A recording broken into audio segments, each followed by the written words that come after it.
바울 사도가 이제 우리에게 말씀하잖아요. 항상 기뻐하라, 범사에 감사하라. 그렇죠? 그것이 그리스도 예수 안에 있는 너희를 향하신 하나님의 뜻이다. 그래서 하나님의 뜻을 모호하게 말씀하지 않았습니다. 아주 분명하게 이것이 하나님의 뜻인데 그 뜻은 뭐냐? 항상 기뻐하는 것이다. 쉬지 말고 기도하는 것이다. 범사에 감사하는 것이다. 그래서 우리가 잘 몰라서 그랬는데라고 변명하지 못해. 너무나 분명하게 하나님의 뜻을 가르쳐 주셨기 때문에 우리가 이걸 해야 되는데 우리가 기뻐할 수는 있죠. 그리고 감사할 수는 있죠. 근데 문제가 있어요. 뭐가? 항상이라고 하는 말 때문에 문제가 돼요. 그리고 범사라고 하는 말 때문에 이것만 빼면 내가 참 말씀 100% 순종하겠어. 기뻐하라, 감사하라. 근데 항상이라는 말, 범사라는 이 말 때문에 너무나 어려워요. 항상 기뻐하고 범사에 감사하라. 이 범사라고 하는 말은 고통을 포함하는 말이죠. 고난과 고통과 어려움과 그 원망이 나올 만한 그 상황에서도 감사하라, 기뻐하라. 이러니까 어려운 것이죠. 근데 여기서 굉장히 중요한 것이 있습니다. 그래서 항상 기뻐하라 할 때 기뻐하라, 또 범사에 감사하라 할 때 감사하라고 하는 이 명령은 어떤 감각의 상태가 아닙니다. 이것은 삶의 태도를 말합니다. 다시 한번 말씀드립니다. 그래서 기뻐하라, 감사라고 하는 것은 어떤 내가 기쁨이라고 하는 감정을 경험하는 그 상태를 말하는 것이 아니라 자꾸 기뻐하려고 하는 삶의 태도를 말하는 거예요. 그렇게 학자들이 해석하고 있습니다. 우리 태도가 중요하잖아요. 태도가 그 사람의 인생을 만듭니다. 태도가 참 중요해요. 그래가지고 제가 어느 책을 봤는데 책을 다 읽지는 않았는데 그 책에서 이렇게 이런 얘기를 하더라고요. 이게 70대 이후에 사람이 이제 70대 이후에 노년기에 들어가지고 꼭 필요한 것이 있다. 뭘 것 같습니까? 여기 어르신들 많이 계신데, 그래서 1, 2, 3위를 뽑아봤어요. 1, 2, 3위를. 3위가 뭔지 아십니까? 3위가 친구랍니다. 가족보다 친구랍니다.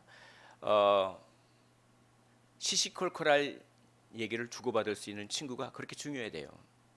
70대 이후에는 그게 말이 되더라고요. 왜냐면은 참 제가 우리 어머니가 요양원을 간 이후부터 저희 아버님도 요양원에서 이렇게 있다가 들어. 그렇게 제가 생각했어요.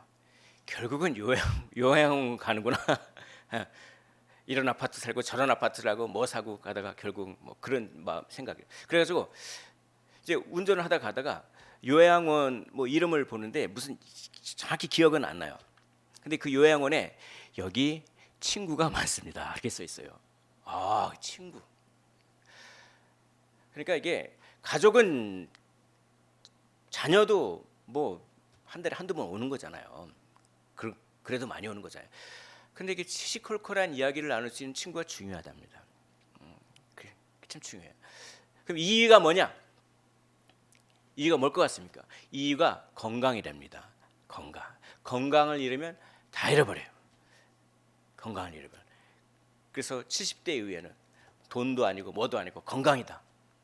근데 저는 약간 의아했습니다. 저는 건강이 1위일 거라고 생각했는데 1위? 근데 건강이 1위가 아니라 2위예요. 2위. 그러면 대망의 1위는 뭘까? 아니 그 노인분들에게 건강보다 더 중요한 게 뭘까라고 했는데 그 책에서 이렇게 얘기합니다. 삶을 긍정하는 태도. 아무리 내가 친구가 있고 또 뭡니까 건강해도 맨날 태도가 부정적이야. 맨날 그냥 뭔가 맨날 이렇게 뿔이 나 있어. 막 뿔 날려. 그래가지고 그러면 그게 지옥이죠 뭐. 이래도 하하 그리고 저래도 하하. 이 세상 사람들도 태도를 중요하게 여기는구나 생각을 했습니다. 마찬가지로 오늘 본문도 항상 기뻐하라, 범사에 감사라고 하는 건 내가 기뻐하는 감정의 상태에 있는 것이 아닙니다. 감각을 뜻하는 것이 아니에요. 감각은 명령할 수가 있습니까? 감각을 명령할 수는 없죠. 태도는 명령할 수가 있는 것입니다. 그게 아니라 내 감각은 지금 기쁨의 감각은 아니야. 그런데 기뻐하려고 하는 그 태도로 나가라는 것이죠. 나의 감각은 지금 나의 감각은, 나의 느낌과 감정은 감사에 어울리는 감정과 감각이 아니야. 뭔가 불평에 어울리는 감각과 감정이야. 그래도 삶을 긍정하면서 감사하는 태도로 나아가라. 할렐루야, 아멘. 이게 오늘 본문의 말씀입니다. 근데 이게 여기 계신 분들은 참 이런 걸 잘 하실지 모르겠지만 저는 어렵더라고요. 이게 내 감정과 감각에 의존하지 않고 내 감정과 감각을 거스르면서까지 기뻐하고 감사할 수 있는 삶의 태도가 참 쉽지 않은 것 같습니다. 그럼 비결은 뭐냐? 어떻게 하면 이런 삶을 참 긍정할 수 있고 기뻐하고 감사가 넘칠 수 있는 그 비결은 뭐냐?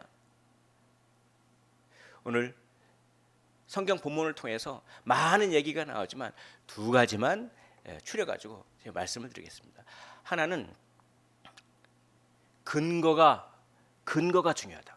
다 근거가 있잖아요. 내가 기뻐할 근거가 있죠. 맛있는 거 먹어서 기뻐하다. 내가 좋은 마음에 드는 예쁜 옷을 입어서 기뻐하고 그것 때문에 감사하다. 또 우리 자녀가 뭐 이렇게 시험에 합격해서 기쁘고 감사하다. 뭐 기쁨이 있고 감사가 있으면 항상 그거를 일으키는 유발하는 근거가 있지 않습니까? 그런데 우리 예수 믿는 사람은 기쁨과 감사를 불러일으키는 근거가 좀 다르다는 거예요. 그거를 생각하라는 것입니다. 그 근거가 뭐냐? 그 근거가 하나님이 내 삶 속에서 일하시고 계신다라고 하는 것이죠. 이게 잘 되고 저게 잘 되고 그래서 기쁘고 감사한 것이 아니라 이런 상황 속에서도 하나님이 일하시고 계시고 저런 상황 속에서도 하나님이 일하고 계시니 그것이 근거가 되어서 기뻐하고 감사하는 것을 말하는 것이죠. 그래서 그 예수 믿는 사람은, 예수 안에 있는 사람은 그걸 볼 줄 아는 사람이에요. 우리 삶 가운데 하나님이 다 일하시고 계시거든요. 그래서 그걸 볼 줄 아는 사람이에요. 그래야 기쁨과 감사를 할 수 있다. 삶을 긍정할 수 있는 그 태도를 가질 수 있다라고 하는 것입니다. 상황 자체는 어렵고 힘들어도 하나님의 일하심 때문에 내 감각을 거스르면서까지 삶을 긍정할 수 있는 비결은 내가 감사하고 내가 기뻐할 수 있는 근거를 어디서 찾느냐라고 하는 데 있죠. 하나님의 일하심에서 찾으시기를 주의 이름으로 축원을 드립니다.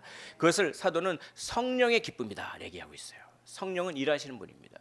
상황 때문이 아니라 성령이 내 안에서 일하시고 계시기 때문에 내가 삶을 긍정할 수 있는 힘이 생기고 감사와 기쁨이 넘치는 성령의 기쁨. 그래서 데살로니가전서 1장 6절 우리 한번 찾아보셨으면 좋겠어요. 데살로니가전서 1장 6절에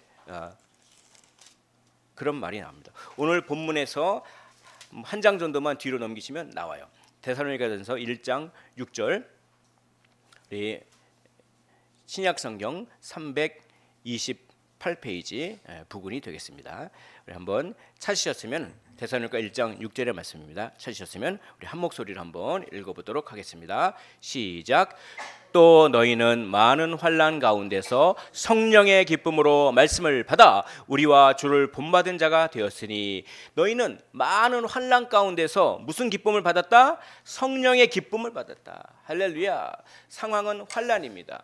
감각은 너무나 어두워요. 그러나 그 상황과 감각을 거스르게 하는 성령의 일하심, 하나님의 일하심이 있다는 것입니다.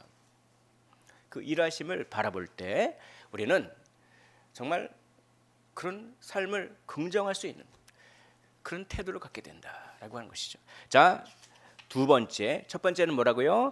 기쁨과 감사의 근거가 하나님의 일하심이다. 이걸 항상 염두에 둘 때 그렇다. 자, 두 번째, 항상 기뻐하고 범사에 감사할 수 있는 비결 두 번째는 뭐냐? 그럼 그 하나님의 일하심이 무엇인가를 깊이 이해해야 한다는 것입니다.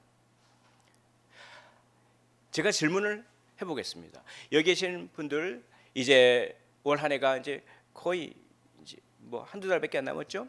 올 한 해를 돌아보십시오. 그럼 올 한 해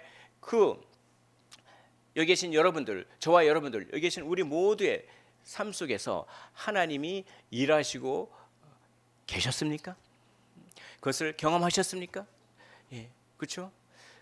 근데 그러면 내가 내 삶 속에서 하나님이 일하시고 계시다라고 하는 걸 경험하셨다고 말씀하고 고백하고 있는데 그 무엇을 통해서 그걸 아셨어요?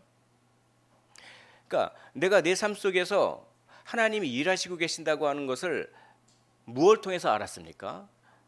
그러니까 하나님의 일하심이 이걸 잘 우리가 이해를 해야 되는 것입니다. 하나님의 일하심은 바로 막연하게 하나님이 내 삶을 도와주셔가지고 내 사는 형편이 나아질 거다라고 생각하는 것, 그것만 가지고는 하나님의 일하심을 깊게 이해한 것이 아닙니다. 아니 하나님을 내가 믿으니까 내 삶이 막연히 나아지겠지. 그런데 하나도 안 나아지고 더 악화되는 걸요. 그러면 하나님이 일 안 하시는 겁니까? 그러면 하나님의 일하심이 뭔지를 더 깊이 알아야 돼요. 하나님의 일하심이 과연 무엇입니까? 그걸 어떻게 하면 깊이 이해할 수가 있습니까? 그게 오늘 읽은 누가복음의 말씀입니다. 누가복음에는 10명의 나병 환자가 찾아옵니다. 그렇죠? 누가복음 17장에 10명의 나병 환자가 찾아와서 아유 선생님 저를 불쌍히 여겨 주옵소서 우리를. 그러니까 예수님이 불쌍히 여기셔서 병을 낫게 해주시거든요. 가라 제사장들에 가서 너의 몸을 보이라. 율법에 보면은 나병 환자가 다 자기 피부 같은 게 다 났을 때 누구에게 갑니까? 제사장에게 가요. 그럼 제사장이 이 병이 낫다 이렇게 선포를 하면 어떻게 됩니까? 그러면 다시 사회생활을 할 수가 있어. 나병은 그 하나님께 저주받은 그런 병이기 때문에 나병에 걸리면 가족과도 떨어져 있어야 돼. 격리돼 있어야 돼. 접촉하면 안 돼. 그렇죠? 그렇기 때문에 나병 피부가 다 낫다 그러면 일단 먼저 제사장에 가서 너의 몸을 보이면 제사장이 병이 낫다 라고 확증을 해주면 선포를 하면 이제 다시 사회생활을 할 수가 있어요. 친구도 만날 수 있고 가족도 만날 수 있고 같이 밥도 먹을 수 있고 그래요. 그렇기 때문에 예수님께서 그래 너의 몸을 제사장에게 가서 보이라 이렇게 말했어요. 그건 뭐냐? 내가 너희를 뭐 해주겠다? 고쳐주겠다 이 말이죠. 그 말씀에 순종해서 믿음으로 제사장에게 가고 있었습니다. 가고 있는데 그 10명 중에 10명 중에 한 명이 가는 도중에 제사장을 만나러 가는 도중에 자기 몸이 고침을 받은 걸 눈으로 보고 알았어요.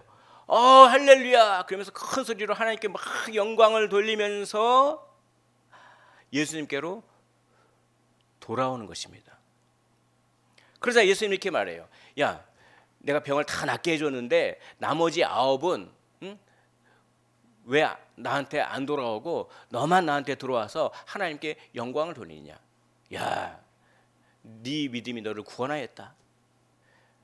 일어나 가라 이렇게 말씀하셨죠. 이 본문이 쉬운 본문이 아닙니다.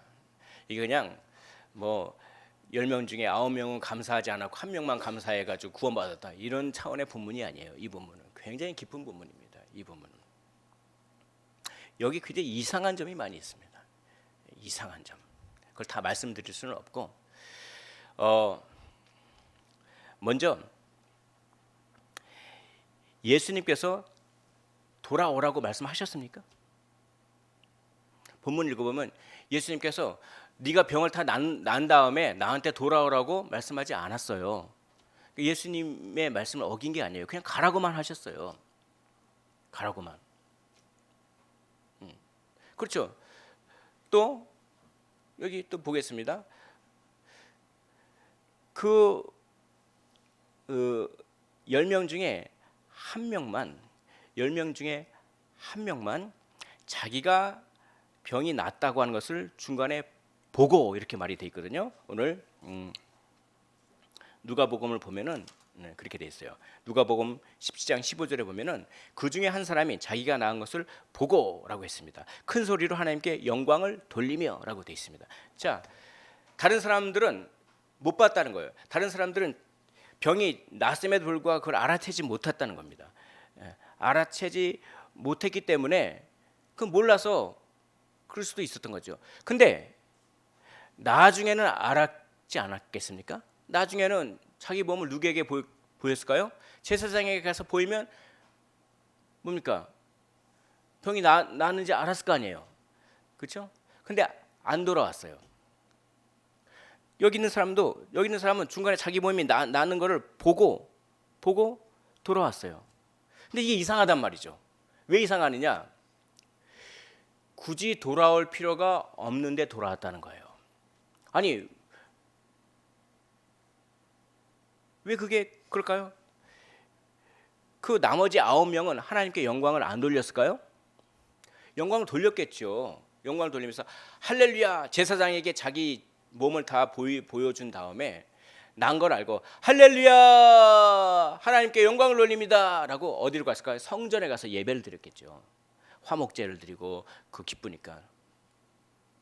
그게 이상하다는 거예요. 그게 왜 9명은 다 그렇게 했는데 그렇게 해도 뭐 크게 죄가 되는 것 같지 않아요. 예수님이 자기 찾아오라고 하진 않았고, 아니 하나님께 영광 돌리기 위해서 성전을 찾아가지 않았겠습니까? 그런 게. 근데 굉장히 이상하게도 이 9명 중에 10명 중에 1명은 자기가 나았다고 하는 것을 보고 나서 하나님께 영광을 돌리기 위해서 성전으로 안 가고 누구에게? 예수님께로 왔다는 겁니다. 이게 아주 여기서 깊은 의미가 있는 겁니다. 자기가 나았다고 하는 것을 보았어요. 그건 뭡니까? 그는 하나님의 일하심을 알았다는 겁니다. 근데 이 하나님의 일하심은 단지 병이 낫다 그걸 뜻하는 게 아니죠. 그 사람은 왜 성전으로 가지 않고 왜 예수님께로 왔는가? 이 누가복음에서는요, 그리고 이 요한복음에서 같은 데도 보면은 예수님이 자기가 성전이라고 해요. 예수님이 성전을 완성하는 그런 강조점이 있습니다. 그걸 얘기하고 싶은 거예요. 이 누가는, 그러니까 이 눈으로 본 게 아니라, 눈으로 보고 병 났다고 하는 것을 단지 눈으로 보는 것이 아니라 영적인 눈이 딱 열려졌던 거예요, 그때. 그래서 뭘 알았느냐? 이 예수님은 특별한 존재다. 이걸 알았던 겁니다. 내가 하나님께 영광 돌리기 위하여 성전으로 가는 것이 아니라 하나님께 영광을 위하여 누구에게로 간다? 예수님께로 간다. 이것은 예수님이 성전보다 크신 분이요, 예수님이 성전을 완성시킨 분이다라고 하는, 물론 그렇게 깊은 것까지는 깨닫지 못했겠지만 이 정도는 깨달았을 거예요. 뭔가 이 예수님이라고 하는, 내가 선생님이라고 불렀고 단지 선지자 정도로밖에 알지 않았는데 이 사람은 그 선생님이나 선지자 이 정도 수준이 아니라 뭔가 또 독특하고 특별한 존재구나. 우리처럼 하나님과 동등된 분이요, 하나님의 아들이시오, 메시아요, 우리의 죄를 구원하시기 위하여 이 땅에 내려오신, 그렇게까지 신약 성도까지 우리처럼 이렇게 자세히는 모르겠지만 뭔가 선지자보다 더 특별한 어떤 존재. 그래서 하나님의 권능이 예수님을 통해서 이렇게 드러나고 하나님의 나라를 가지고 오는 뭔가 그 특별한 존재구나, 그걸 알았던 거예요. 그렇기 때문에 누가복음에서 본다라고 하는 것은요, 단지 육신으로 본다를 뜻하는 것이 아니라 영적인 눈이 열렸을 때를 눈으로 본다, 그렇게 해요. 그래서 봤어요. 자기 피부가 깨끗해진 걸 봤어요. 근데 육신으로 본 게 아닙니다. 영으로 본 거예요. 영으로 보아서 뭘 깨달았냐? 예수님이 누구신지를 깨닫게 되는 것입니다. 이게 중요해요. 이게 이 비유의 핵심입니다. 이 사건의 핵심입니다. 하나님이 여기 계신 모든 분들의 삶에 일하고 계신다고 하는 것을 어떻게 아셨습니까? 내가 기도했는데 기도가 응답되어졌다. 물론 그런 것도 하나님의 일하심을 경험하는 것이죠. 근데 진짜 하나님의 일하심을 경험하는 건 뭐냐? 내가 내 주어진 환경 때문에 이전보다 예수님을 더 깊게 깨달아 아는 것, 그거를 하나님이 일하셨다, 그런 거예요. 그것이 근거가 돼서 감사와 기쁨. 그러니까 그러면 이제 이걸 확대 적용을 해보겠습니다. 그러면은 우리가 경험하는 모든 상황은 하나도 빠짐없이 예수님을 알게 하는 것이거든요. 그러니까 우리는 어떤 슬픈 경험을 해요. 그 슬픈 경험을 하면 그 슬픔 속에서 하나님이 일하신단 말이죠. 근데 우리는 이렇게 생각해요. 내가 기도했더니 말씀 읽고 찬양 읽었더니 슬픔의 감정이 없어지고 기쁨의 감정이 생겼더라. 아, 하나님께 감사하고 하나님이 일하셨다. 그것도 맞아요. 그러면 기도하고 찬양했더니 슬픔의 감정이 안 없어지고 그러면 하나님이 일을 안 하신 겁니까? 그 하나님의 일하심을 1차적으로 더 깊게 이해하면 그겁니다. 아, 이 슬픔을 통해서 예수님의 슬픔을 이해하게 되는 거죠. 이 죄악된 세상에 예수님의 슬픔. 예수님은 우셨다고 그래요. 나사로가 죽은 걸 보면 우셨어요. 이게 동정심 때문에 그런 게 아니라 왜 인간은 죽어야만 하는가? 왜 선악과의 죄 때문에 모든 인간은 죽음을 맞이해야 되니까? 내가 이 죽음을 끝내버리겠다! 라고 하면서 우셨어요. 그 예수님의 눈물을 우리 슬픔을 통해서 그렇구나. 예수님의 슬픔을 이해하게 되는 거죠. 만약에 누가 나를 배신했어요. 내가 그렇게 잘해줬는데 그냥 나한테 수고했다는 얘기는 안 하고 막 그냥 꼬투리나 잡으려고 그러고, 그럼 우리는 그걸 뭡니까? 그런 속에서도 하나님의 일하심을 어떻게 합니까? 내가 기도했더니 그 사람 마음이 바뀌어서 그 사람이 나를 잘 대해주더라. 물론 그것도 하나님의 일하심인데 그거는 하나님의 일하심 1차적인 거예요. 그 사람이 나를 배신하는 걸 통해서 예수님이 느꼈었을 배신감을 조금 더 이해하는 거예요. 자기 제자가 유다가 예수님을 팔아먹었지. 그렇게 예수님이 잘해줬는데, 그렇게 열심히 섬겼는데 수고했다는 말 안 하고 서운한 말이나 하고, 그런 걸 통해서 뭘 알 수가 있습니까? 우리가 예수님을 그렇게 배신했는데 예수님은 그걸 감당하셨구나 라고 하면서 예수님을 더 이해하게 되는 거예요. 만약에 우리가 외롭습니다. 외로워요. 나 혼자 있는 것 같고 아무도 내 마음을 알아주는 것 같지 않고 친구도 없고 내가 의지했던 사람도 없고 그래요. 그럼 기도했더니 외로움이 사라진다. 물론 그것도 하나님의 일하심이겠지만 그건 하나님의 일하심을 아주 단순하게 이해하는 겁니다. 그 하나님의 일하심의 깊이는 뭐냐? 그걸 통해서 예수님의 외로움을 이해하게 되는 겁니다. 예수님이 이렇게 말씀하셨습니다. 여우도 거처가 있고, 그런데 저 하찮은 짐승들도 다 자기 집이 있는데 인자는 머리 둘 데가 없도다라는 거죠. 그 말씀을 외로움을 경험한 사람, 그 예수님의 외로움을 더 잘 이해할 것입니다. 억울해 죽겠어요. 왜 이렇게 억울해? 왜 이렇게 억울합니까? 부당한 대우를 받는 것 같습니다. 왜 기도했더니 억울한 일이 없어지고, 물론 그것도 하나님의 일하심이겠죠. 그런데 그것보다 더 깊은 하나님의 일하심 뭡니까? 예수님의 억울하심을 이해하게 되는 겁니다. 예수님처럼 억울하신 분이 있을까요? 자기가 죄를 짓지도 않았는데 우리 모두의 죄를 다 떠맡아 안아 주셨습니다. 예수님은 하나님이셨습니다. 그 하나님께서 뭐가 부족하셔서 이 땅에 내려오시고 율법을 친히 만드신 이가 뭐가 부족해서 율법 아래 율법의 지배를 받으시고 우주를 창조하신 손으로 거친 목수의 일을 하시고 배고픔이라고 하는 개념이 없으신 분이 뭐가 아쉬워서 인간이 되셔서 배고픔과 목마름을 경험하시고 예수님의 성육신과 예수님의 고난을 그 억울함을 통해서 더 잘 이해하게 되는 것입니다. 그리고 내 육체가 아파요. 병에 걸렸어요. 병에 걸려가지고 살이 썩어져 가는 것 같고 막 진통제를 맞고 진통 패치를 막 여기저기 붙이고 막 고통스러워요. 그걸 통해서 예수님의 육체적인 고통을 알게 되는 것입니다. 내가 기도했더니 육체적인 고통이 다 사라지고 병이 낫더라. 그것도 하나님의 일하심이죠. 그러나 그거보다 더 깊은 차원의 하나님의 일하심은 그걸 통해서 예수 십자가의 그 고통을 더 잘 이해하게 되는 것입니다. 그럼으로써 내가 받은 구원이 어떤 대가를 치르고 나를 구원하셨는가, 내가 받은 구원의 가치를 점점 더 깊게 깨닫게 되는 것입니다. 그것을 통해서 감사와 찬양과 기쁨, 감각을 거스르면서 그런 걸 할 수 있는 태도가 만들어지는 것이죠. 반대로 우리는 행복합니다. 가니까 참 제가 진짜 행복할 때가 뭐냐면 작은 돈으로 마음에 드는 걸 샀을 때 행복하더라고요. 가성비라고 그러죠. 그런 거 행복. 또 맛있는 음식을 먹었을 때, 간이 딱 맞는 음식을 먹었을 때, 또 친구들이랑 재밌게 놀았을 때, 또 여행을 가서 막 이렇게 노는데 뭐가 되고,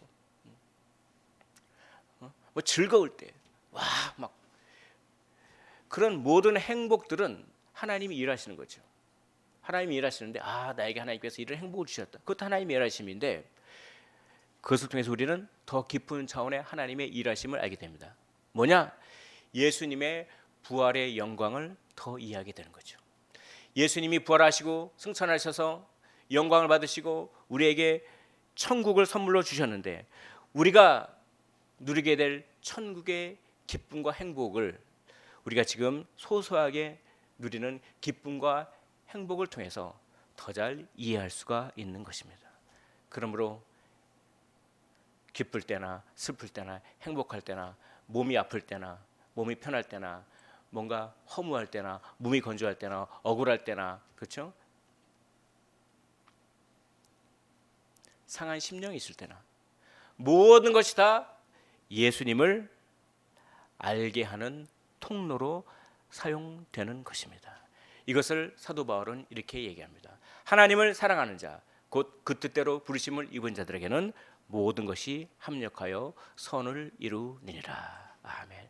모든 것이 합력하여 선을 이룬다고 하는 말씀을 어떻게 이해하셨습니까? 그것을 내가 기도했더니 뭔가 잘 됐다, 형편이 나아졌다 그렇게 이해하시면 안 되고 형편이 나아지고 안 나아지고랑 상관없이 그걸 통해서 내가 예수님을 더 깊게 알게 됐다. 이게 선을 이루는 거예요. 그래서 내가 예수님을 더 깊게 알기 때문에 내가 받을 구원이 얼마나 큰지를 더 많이 알게 됐다. 그래서 감사와 기쁨과 찬양을 올려드린다. 할렐루야. 바로 이것인 것입니다. 10명 중에 모두 병 났었습니다. 나병이 다 났었습니다. 감각은 편해요. 그렇죠? 병이 났었으니까 가려움도 없고 얼마나 이 감각은 그러나 10명 중에 10명 다 병은 났었지만 오직 한 명만 구원을 받았습니다. 병 낫는 게 중요한 것이 아니라 구원받는 게 중요한 것이죠. 그 오직 한 명은 어떤 사람입니까? 감각에 의존하지 않고 영적인 눈을 떠서 하나님의 일하심을 더 깊게 이해한 사람. 내 병이 나았다. 하나님이 일하신다. 이게 아니라 내 병이 나았고 하나님이 일하시는데 그것에 대한 더 깊은 뜻은 예수님이 이런 존재구나 까지 깨달았던 사람. 그래서 그 예수께로 돌아와. 굳이 돌아올 필요도 없는데 굳이 성전에 가서 하나님께 영광 돌리면 되는데 성전이 아니라 예수님께로 돌아와 발 앞에 넙죽 엎드려져 마치 하나님을 대하듯 넙죽 엎드려져 예수님 앞에서 하나님께 영광 돌리는 그건 예수님을 대우해 주는 거잖아요. 예수님이 특별한 존재임을 깨달은 오직 그 한 사람만 감사의 사람이 될 수 있습니다. 오늘 설교의 제목이 감사의 사람은 오직 한 사람입니다. 사랑하는 성도 여러분, 감사의 사람은 예수님이 누구신지를 삶 속에서 깊이 깨닫는 그 한 사람입니다. 예수님이 누구신지를 깨닫지 못하면 감사할 수 없어요.